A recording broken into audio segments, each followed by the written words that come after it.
Hello and welcome to the Pitt Mailbag Show from the Pittsburgh Post-Gazette, where we answer your questions on the air about the University of Pittsburgh's athletic department. I'm your host, Chris Carter, here with my friend and co-host, Stephen Thompson. We're your Pitt beat writers here for the Pittsburgh Post-Gazette. As always, you can read all of our work at post-gazette.com. Subscribe to the Pittsburgh Post-Gazette there. You can also catch this show every Tuesday on your favorite podcasting apps and on YouTube. Like this video if you enjoy it. Subscribe to this channel to get all of those episodes, as well as the daily content that comes out from all of our sports writers here at the Pittsburgh Post-Gazette. Stephen, the season for Pitt has unraveled much like it did for football. At least they're winning games in the second half of the season compared to football. But Pitt now, after losing to Notre Dame, has all but fallen out of any bubble chance talks. We were talking about it. Hey, if they won their last five, they could really change the tone here. Now it feels like even if they found a way to win the last four, including at Louisville, they'd still need to do a lot of work in the ACC tournament, maybe even just win it straight up if they had any hopes of making a March Madness appearance this season. Yeah, it's funny. I mean, I was looking at, bracket projections today from Joe Lunardi, and even he had them just on the very edge of the bubble. I think not even, not first four out, not next four out, but next four, teams out. So I suppose there's still a chance for them, but I'm with you. I think it would take something pretty extraordinary, maybe an NC State type run through the ACC tournament like they did last year, in order for this team to even sniff the postseason. Absolutely. Let's get to some of the questions we had sent into us. Remember, you can hit us up on our social media accounts, or you can email them into our accounts at the Pittsburgh Post-Gazette. This one comes from Harry. It says, coming into this year, there was some NBA hype around Jaland Lowe. Is there still a chance he leaves to go pro at this point? And if not, what are the chances he looks to transfer and start fresh somewhere else? Stephen, I'll let you lead on this one because this was a major topic coming into the season after Bub Carrington was a lottery pick last year. And a lot of us felt that Jaland was the better pure player last year, like talent-wise, but Bub had the measurables that you want in the NBA.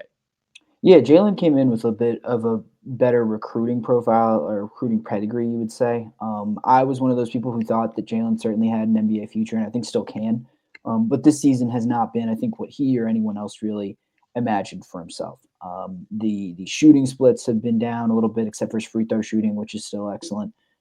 He's still assisting at a really high rate, but the turnovers have gone up, I think, as he's taken on more usage. And, he just hasn't, I think some of the concerns that might have, made him, if he was, and I'm just throwing this out there because I saw a couple mock drafts, but a first round pick coming into the season, I think some of the concerns that made him not necessarily a lottery pick like Bub Carrington was, I think those have definitely showed up. And there's less room for error for Jaland, given that he is, if Bub was 6'5", Jaland's closer to 6'2" or 6'3". And right. So there's a little bit less of a projectable frame, and obviously that becomes less enticing the older you get, and he's spending an extra year in college than Bub did. So, those concerns coming into the year were, his size, his ability to finish around the rim, and he hasn't addressed those concerns necessarily with his play, and he hasn't, I think, done other things as far as, being an elite playmaker, an elite floor general, and taking care of the ball in that sense, as well as, keeping up, his shooting from outside and things like that. So I think it's a combination of not really addressing the concerns that people had about him coming into this year, but then also, not necessarily being truly elite at the things that he's supposed to be truly elite at. And so I don't think there's a great chance that he would leave to go pro at this point. I think he would be better served to stay another year.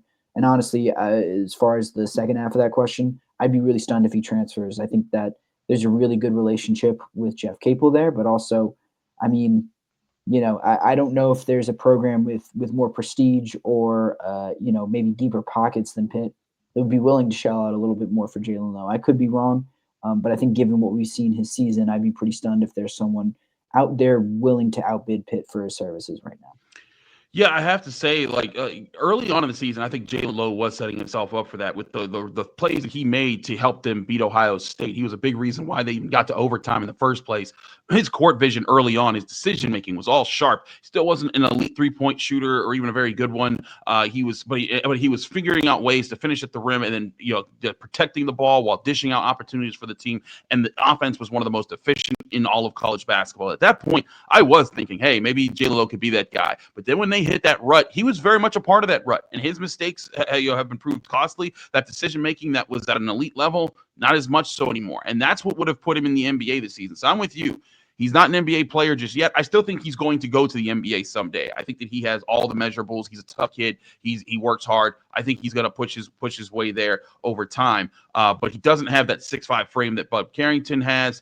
And and as far as transferring, like you said, you look at the minutes that Jeff Capel plays him. It's not that Jeff Capel doesn't believe in him or doesn't give him a chance. Jeff Capel's made him the center of the program.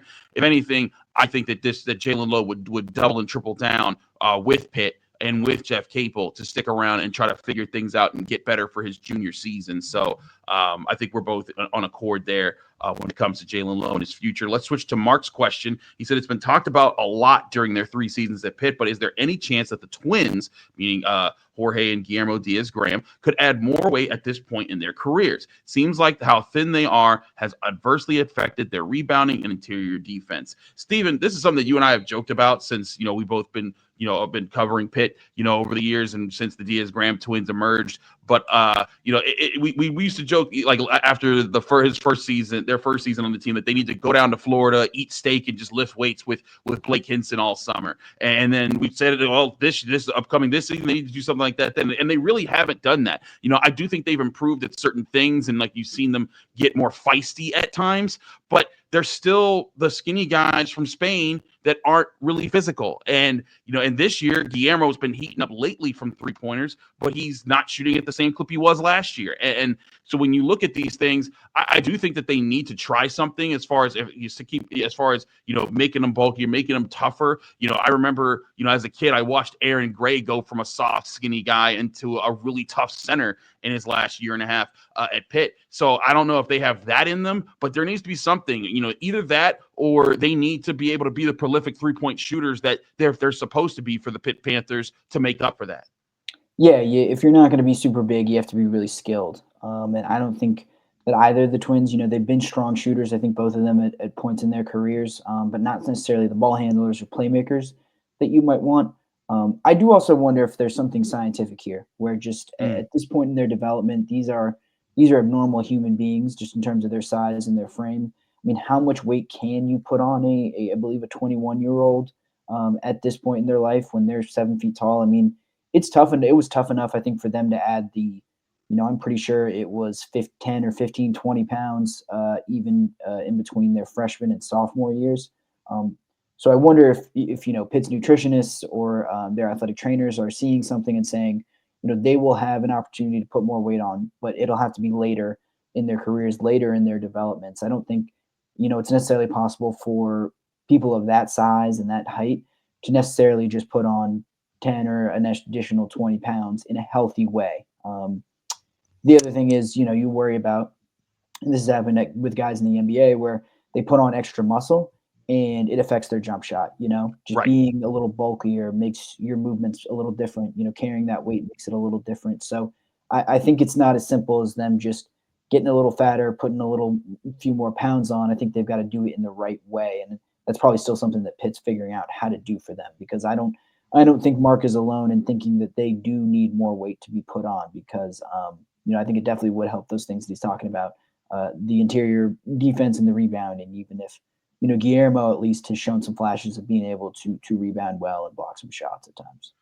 Yeah, for certain there. I think that they need someone to help there, and if it's not going to be those guys, they need to go out and get the guys that can fill that role, and then that way those guys can play maybe just more like the 3, where they're not expected to provide as much interior defense, and then those skills can come into play. But certainly, Pitt needs more out of both of those guys. I think that the want is there. I think that they want to fight. They want to be good. I think that they haven't had a good shooting streak this year, and they also haven't been, the physical presence that could really change things around. So it kind of negates a lot of things there. But let's move on to this last question from Paul, who's kind of done with basketball season. Paul says, I've already moved on to football season, and I'm curious, is there any returning player that you're expecting to make a major leap forward like Konate Mumfield or Brandon George did for the last Pitt season? Stephen, I'll start with you because that's an interesting question, and that's something that I hadn't thought a whole lot about, who's going to take the biggest leap next year. But I think there's several leap type of candidates on the Pitt football roster. Who are some that jump to the front of your mind? Yeah, the two biggest ones I think in my mind are both on offense. The first is Kenny Johnson. I just think without, like you mentioned, Konate Mumfield returning, he's going to go off to the NFL. He'll be in. Is he going to be in? He's going to be in Indianapolis with you right this week. I think you got a combine. Konate Mumfield. Yes, yeah, he's here in Indianapolis. Yes. Yep. So I think Kenny Johnson is someone who just he will. I would expect him to be the leading receiver on this offense this year. I think he's going to get a ton of targets, a ton of attention. And I think he's really talented. I think he thought he took a big leap forward and probably should have been targeted a little bit more than he was down the stretch last season. So Kenny Johnson's the first one that come to mind at wide receiver. But then also B.J. Williams on that offensive line. I think he's set for another leap forward, and he can be a real anchor there at that guard spot. And I'm excited to see what he can do in his third season and his second season as a full-time starter. Yeah, B.J. Williams is my big one. I feel like, I've seen the flash. I've seen the potential of the young guy on the offensive line who can just be mean and nasty, but I've also seen him being young. And offensive line and defensive line, you can get your guys that are superstars early. But like I remember Kalijah Cansey in his first and second years, he was dangerous. He was quick, but he needed to put it together. And it wasn't until his later years at Pitt that he became the true force that made him a first-round pick at defensive tackle. B.J. Williams, to me, fits that grid on the offensive side of the ball, where I've seen him do a lot of really good things, but like he just needs to get a little bit older, a little bit stronger, keep building up his muscle, and then when he puts it all together, he's going to be a very dangerous offensive lineman, and he can be part of the offensive line that fixes things for Pitt. But I'm also gonna say one that I think may sound maybe a little too obvious, but I think a person who can make a big leap is Eli Holstein, because Eli Holstein last season came out on fire. The problem was he burnt down at the end of the season. If he can put together a complete season for Pitt football, in that he threw 3 touchdowns in all 6 of Pitt's wins, I think. I think the last 2 maybe he didn't, but he had a streak to open the season, at least 4 or 5 straight games with 3 touchdown passes in each game. He was just consistent at making it happen, making plays in tough moments, making plays to give them leads. He was that guy. Towards the end of the season, that just went away. If he can be that kind of consistent guy all season, he'll be in Heisman talks. Like that. That's the kind of stuff that can get you excited. And then if you're doing that and you're winning football games, people will look at him differently. So I look at Eli Holstein as a guy that if he's just more consistent with the good part of his play, he will become a real big threat. And I think in Cade Bell's offense that gives him lots of different options to target guys, to find open guys that make plays, he could be the face of that says that, hey, come to Pitt where this offense is high flying, it's fast, and this guy Eli Holstein has mastered it, and he puts up a lot of points. So give me Eli Holstein, B.J. Williams. I think Kenny Johnson is also a great one there. But how about some of those defensive tackles that we got to see this past year? Jahsir Whittington, and I'm forgetting the other one. Francis Brew. Yeah, those two right there, they're going to be mean. Them and Isaiah Neal. Like, there's a real chance that with a lot of the young guys they have up front, the Pitt's offensive line and defensive lines can be a lot different than this past year. So you add that with quarterback play, with a couple of receivers that you could be excited about. There's a chance. I don't say Zion Fowler-L. If he can keep growing, he can be one of those other guys behind Kenny Johnson. There's potential, but again, you got to reach that potential, because we said potential for a few of those guys this past season, and it didn't work out. That's going to be a big story next season. Is can Pat Narduzzi get that kind of growth out of those guys? Yeah, and I'd throw in one more on those defensive tackles, Sean Fitzsimmons. Another year healthy, he's going to take a big leap forward. Yep, absolutely. I think he has star potential. I think he could be same. As good as, a Jalen Twyman, or in that same echelon as far as a college player. I'll just leave it. No, I feel you on that. And in fact, I feel ashamed that I left him out. I think I graded it at the end of the year, I was like, yeah, Sean's like the best defensive lineman on the team. And so thinking that he could take a leap is, it was, kind of out of the mind there. But, you're absolutely right. And if he does take a leap, yeah, we're talking like all ACC type player right there, and Pitt needs some of those guys. So lots of young and upcoming candidates. If you're one of those people that's kind of over Pitt basketball with their struggles, Pitt football spring camp is coming up in April. We'll be covering that as well here at the Pittsburgh Post-Gazette. Thanks again for tuning in to the Pittsburgh Post-Gazette's Pitt Mailbag Show. Remember to send your questions each week to Stephen Thompson or myself. We will be sure to get them on the show and talk about a lot of your questions. Be tuned back in next week as we have coverage. I'm in Indianapolis all week covering the Combine. Steven's going to have your Georgia Tech coverage with Abby Schnabel for Tuesday as Pitt basketball takes them on. I'll be in Louisville covering Pitt at Louisville as the Pitt basketball finishes out the regular season in the ACC. We'll keep it here with the Pittsburgh Post-Gazette and the Pitt Mailbag Show. Thank you for checking out this content from Post-Gazette Sports. If you watch this video on YouTube, please like the video and subscribe to our channel. For all of the sports coverage the Post-Gazette has to offer, visit post-gazette.com.